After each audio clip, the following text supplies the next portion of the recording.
Hey guys, Daniel Boyette here with a quick look at this Friday night's Vestavia Heels at Bob Jones matchup in the first round of the playoffs. If this scenario sounds familiar, it's because 2 years ago Vestavia came up to Madison and knocked off the Patriots in the Class 6A quarterfinals. This year's 7A matchup is a top 10 affair, so one of these teams will be starting basketball season a little earlier than they had anticipated.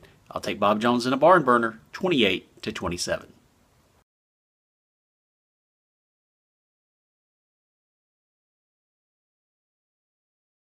Well, week one of the playoffs, I feel like I'm in Back to the Future. Robert E. Lee versus Murphy. I worked in Montgomery for a long time, and Robert E. Lee was a dominant power then.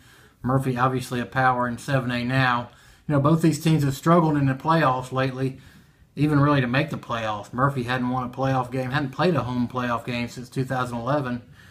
Robert E. Lee hadn't been in the playoffs since 2009 and hadn't won a playoff game since 2001. So, you know, how do these teams match up in the 7A first round? It's tough to pick. Two perennial powers. It's pretty exciting. They're going to be at Ladd. I'm going to have to look it up in my 2026 Sports Almanac book here and see what it says. Let me see what it says about the future here. Oh, that's interesting. This year it says the Iowa Hawkeyes win the college football national title. Let's see.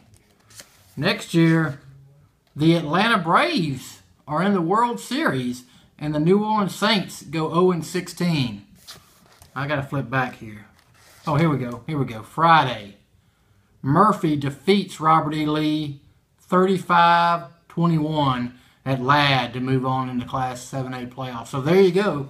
The Almanac has it. I'm putting some money down.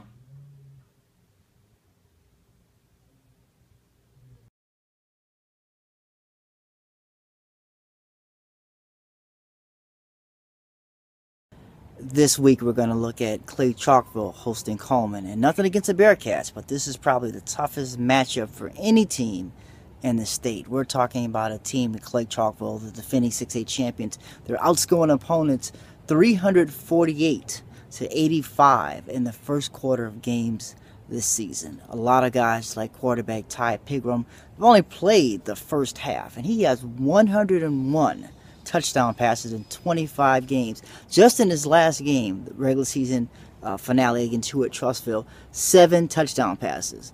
That's more points. That is more points than Coleman scored in all of their last 4 games. They're averaging less than 8 points in their last 4 games, including a shutout loss to end the regular season. That's not the kind of game, not the kind of performance you want to have going into the playoffs, let alone against a defending state champion. So I'm going to definitely pick this one, Claycombville, going away 52-3.